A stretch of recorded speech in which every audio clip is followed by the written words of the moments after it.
नमस्कार दोस्तों, मैं हूं राजन और आप देख रहे हैं ज्ञान श्री। तो चलिए आज हम पढ़ेंगे प्रकाश। दोस्तों, इनसे जुड़े हुए बहुत सारे प्रतियोगी परीक्षाओं में इनसे सवाल बनते हैं, तो देखेंगे कि इनसे जुड़ा हुआ सवाल बनाएंगे और इनके प्रकाश से जुड़े हुए सभी क्वेश्चन आंसरों को हम देखेंगे। यह भौतिक विज्ञान का पाठ है और यह लगभग सभी कक्षाओं में पढ़े जाते हैं। तो चलिए प्रकाश पढ़ते हैं। तो प्रकाश पढ़ने से पहले हम भौतिक विज्ञान के पिता को जान लें। तो चलिए दोस्तों, भौतिक विज्ञान के पिता आइजैक न्यूटन को माना जाता है और आधुनिक भौतिकी के पिता गैलीलियो तथा आइंस्टीन को माना जाता है। तो हम लोगों ने भौतिकी विज्ञान के पिता को देखा। अब चलिए हम सबसे पहला पॉइंट देखेंगे कि प्रकाश क्या है। आइए क्या देखेंगे दोस्तों, प्रकाश क्या है।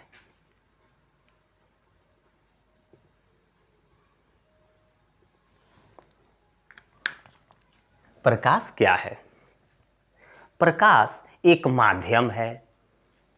जब कोई प्रकाश की किरण किसी वस्तु से टकरा करके हमारी आंखों तक पड़ती है, इसलिए उस वस्तु को देख पाना हमें संभव हो पाता है।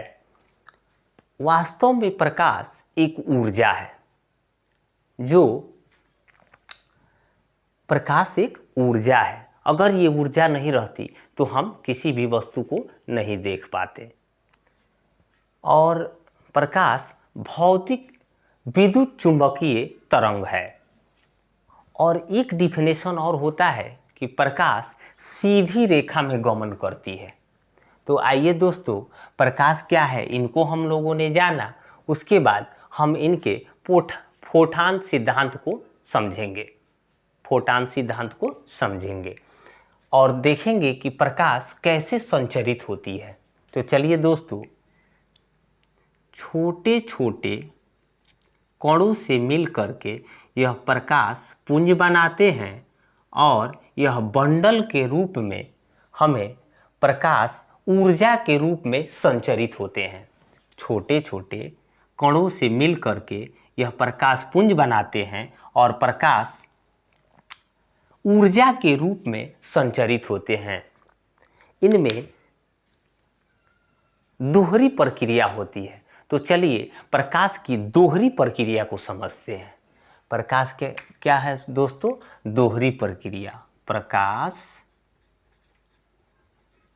की दोहरी प्रक्रिया।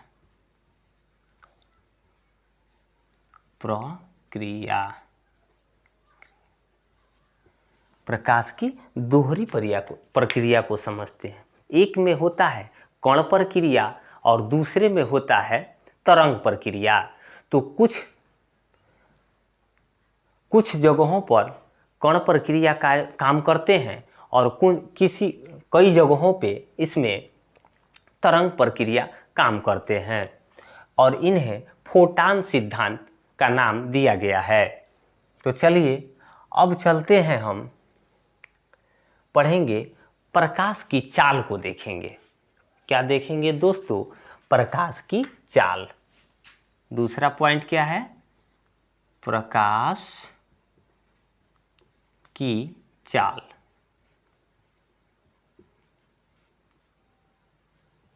इसमें क्या होता है? प्रकाश की चाल में सबसे पहले प्रसिद्ध वैज्ञानिक रोमर ने हमें बताया कि प्रकाश की चाल निर्वात में सबसे अधिक होते हैं। तो चलिए प्रकाश क्या देखते हैं दोस्तों? तो प्रकाश में चाल सबसे अधिक निर्वात में होते हैं। कहाँ होते हैं? तो निर्वात में। इस निर्वात को समझते हैं। निर्वात क्या है? तो वह स्थान जहाँ कोई माध्यम न हो। सपोज करिए कि अंतरिक्ष से अगर एक लोहे की कील और एक कागज का टुकड़ा एक साथ छोड़ते हैं तो धरती की तरफ दोनों एक साथ आएंगे, क्योंकि वहाँ कोई माध्यम नहीं है, इसलिए निर्वात में चाल इनका अधिक होता है और प्रकाश को चलने के लिए कोई माध्यम की आवश्यकता नहीं है, इसलिए निर्वात में चाल इनका अधिक होता है। और निर्वात में इनका चालों का मान हम देखेंगे तो निर्वात में चाल इनका होता है 3 गुना 10⁸ मीटर सेकेंड। यहाँ जल का मान को देखते हैं। क्या दोस्तों? जल का मान। यहाँ जल का मान इनका होता है 2.25 गुना 10⁸ मीटर सेकेंड। और एक और देख लेते हैं यहाँ कांच का मान। तो कांच का मान क्या होता है दोस्तों? 2 गुना 10⁸ मीटर सेकेंड। तो हम लोगों ने प्रकाश की चाल को देखा, इनके बारे में रोमर ने बताया और इनका निर्वात में सबसे अधिक होता है, इसलिए इनके चाल के मानों को हमने देखा। अब चलते हैं दोस्तों, तीसरा पॉइंट है, अब देखेंगे प्रकाश का प्रकीर्णन। और इनसे पहले एक सवाल और देख लेते हैं। सूर्य से प्रकाश को आने में पृथ्वी तक कितना समय लगता है? तो सूर्य से प्रकाश को आने में पृथ्वी पर 8 मिनट 19 सेकेंड या 8 मिनट 20 सेकेंड का समय लगता है। और कहीं कहीं 19 दिया होगा, कहीं 20 दिया होगा, और ये दोनों सही हैं। चलिए, तीसरा पॉइंट क्या हम लोग को देखना है? प्रकाश का प्रकीर्णन। क्या देखना है दोस्तों? प्रकाश का प्रकीर्णन।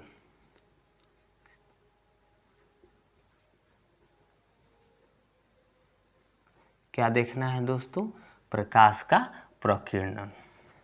इसमें क्या होता है, यहाँ एक हम प्रिज्म बनाएंगे और उसके माध्यम से मैप के अनुसार हम समझने का प्रयास करेंगे।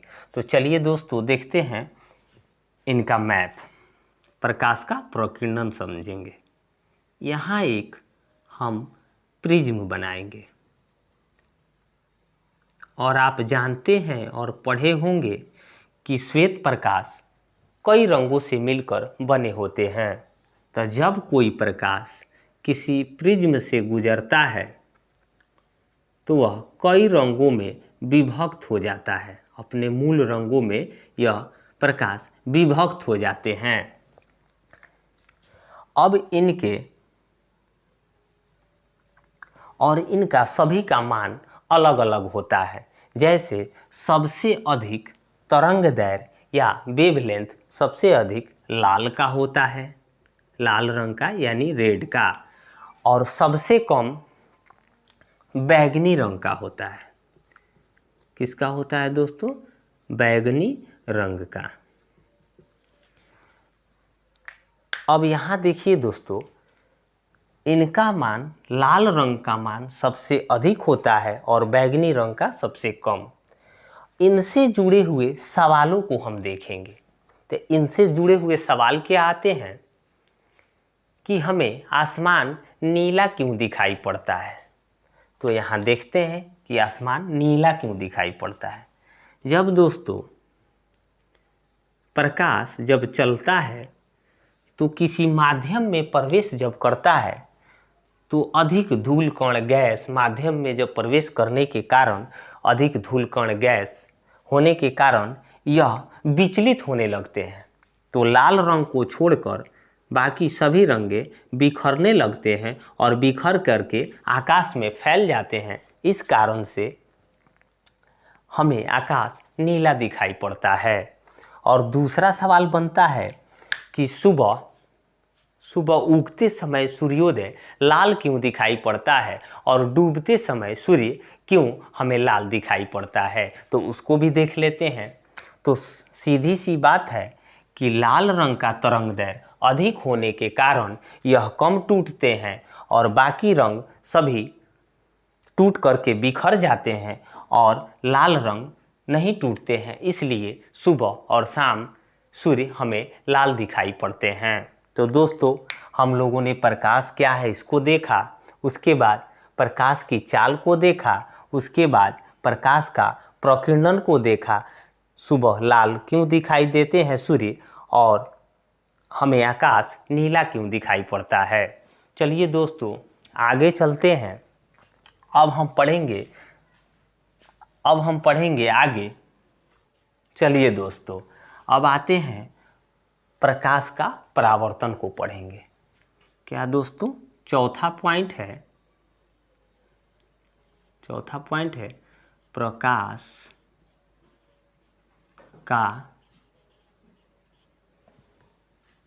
प्रकाश का परावर्तन।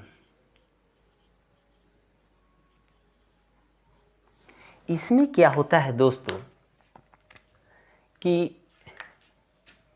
यह जो है एक दर्पण है। जब कोई प्रकाश किसी माध्यम पर पड़ता है और वही प्रकाश फिर उसी दिशा में लौट जाना प्रकाश का परावर्तन कहलाता है। तो आने वाली किरण आपतित किरण और वापस जाने वाली किरण परावर्तित किरण कहलाते हैं। तो आने वाली किरण आपतित किरण और वापस जाने वाली किरण परावर्तित किरण। और इस पर एक लंब खींचा गया है, इन्हें हम आपतन बिंदु कहते हैं। अब इनसे जुड़े हुए सवाल क्या आते हैं, दर्पण से जुड़े हुए सवाल होते हैं। पहले देखते हैं, क्वेश्चन बनता है कि आपतन कोण परावर्तन कोण के बराबर होता है। तो आपतन कोण में होता है क्या, मान लीजिए यह आपतन कोण 45 डिग्री होगा तो परावर्तन कोण भी 45 डिग्री होगा।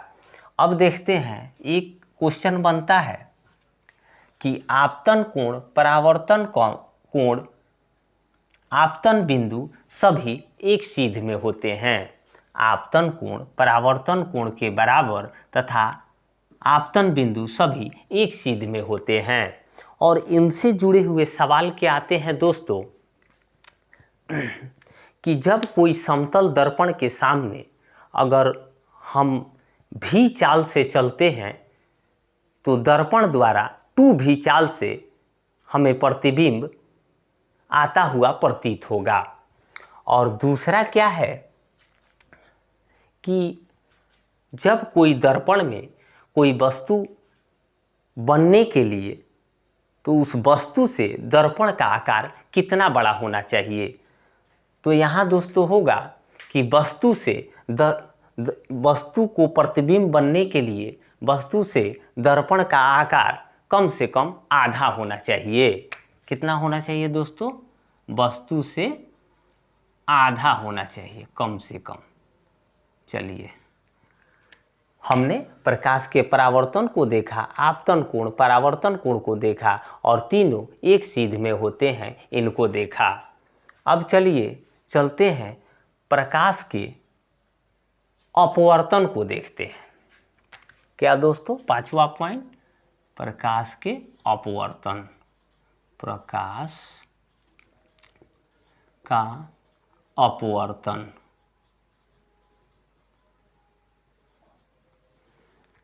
इसमें क्या होता है कि जब कोई प्रकाश किसी एक माध्यम से दूसरे माध्यम में जब प्रवेश करता है तो हमारी आंखों द्वारा वह विचलित होते हुए दिखाई पड़ता है। जैसे समझने के लिए यहाँ एक हम मान लीजिए एक यह माध्यम है और कोई सरिया या छड़ी या किरण, मान लीजिए यह किरण है तो ऐसे है किरण और यहाँ एक ऐसे हम टेढ़ा हुआ एक आकार बना लेते हैं और यहाँ है हवा और यहाँ है जल। तो आप जानते हैं कि हवा का जो माध्यम है डेंसिटी है वो अधिक कम है और जल का डेंसिटी जो है वो अधिक है। तो कम डेंसिटी वाले जगह से किरण जब प्रवेश करती है अधिक डेंसिटी वाले स्थानों में तो यह हमें विचलन पैदा होता है और विचलन होने के कारण हमें छड़ी गिलास में मुड़ी हुई दिखाई प्रतीत होती है। सीधी सी बात है कि जब प्रकाश हवा से जल में प्रवेश करता है तो वहाँ विचलन महसूस होगा और हमारी आंखों द्वारा यहाँ विचलित होगा। जब किरण या छड़ यहाँ डालेंगे तो यहाँ तक आना चाहिए, लेकिन यह सीधी ना होकर के हमें ऐसे दिखाई पड़ती है। तो यह घटना प्रकाश का अपवर्तन कहलाता है। और इनसे जुड़े हुए सवाल क्या आते हैं कि आकाश में तारों का टिमटिमाना। तो दोस्तों जब तारों का प्रकाश जब माध्यम में प्रवेश करता है तो वह अधिक विचलित होता है और विचलित होते हुए हमें हमारी आंखों द्वारा यह प्रतीत होता है। इसलिए हम कहते हैं कि तारे टिमटिमा रहे हैं। तो कारण क्या है? प्रकाश का अपवर्तन। दूसरा है दोस्तों, एक सवाल बनता है कि भरी बाल्टी में अगर एक सिक्का डालते हैं तो हमें तली से उठी हुई प्रतीत होती है। तो उसका भी कारण क्या है? प्रकाश का अपवर्तन। एक सवाल बनता है कि मछली जल में अपने तली से उठी हुई दिखाई पड़ती है, यानी अपनी वास्तविक स्थान पर न होकर कहीं और है। तो वह भी कारण है कि प्रकाश का अपवर्तन। तो दोस्तों, हम लोगों ने प्रकाश के अपवर्तन को समझ लिया होगा, समझ लिए होंगे। मैं आशा करता हूँ कि ये सारे तथ्यों को आपने देखा, समझा, और अगर याद न हो तो एक बार फिर से वीडियो को रिकॉल देख लें, ये याद हो जाएंगे। तो रटने से ज़्यादा महत्वपूर्ण है चीज़ों को समझना। अगर हम यह एक बार समझ लेते हैं तो कभी नहीं भूलेंगे दोस्तों। तो धन्यवाद वीडियो देखने के लिए, और अगर अच्छा लगा हो तो लाइक करें, सब्सक्राइब करें, दोस्तों को शेयर करें। धन्यवाद।